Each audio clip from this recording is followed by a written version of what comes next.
కేంద్ర ప్రభుత్వం చర్చలంటూనే మావోయిస్టులను మట్టుబెడుతోందని పౌర హక్కుల సంఘం రాష్ట్ర అధ్యక్షులు ప్రొఫెసర్ గడ్డం లక్ష్మణ్ అన్నారు. చర్చలు జరపకుండా ఆయుధాలతో సమాధానం చెబుతూ 550 మందిని పొట్టన పెట్టుకున్నారన్నారు. ఇప్పటి వరకు జరిగిన ఎన్కౌంటర్లపై న్యాయ విచారణ జరపాలని డిమాండ్ చేశారు. మావోయిస్టు పార్టీ ప్రధాన కార్యదర్శి నంబాల కేశవరావును మట్టుబెట్టినట్టుగా వార్తలు అందుతున్నాయి.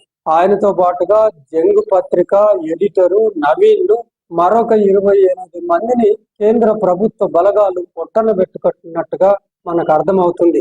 మరొక 84 మందిని సరెండర్ కూడా చేయించుకున్న లెక్కలు అమిత్ షా గారు ఆనందోత్సవంతో ప్రకటిస్తా ఉన్నాడు.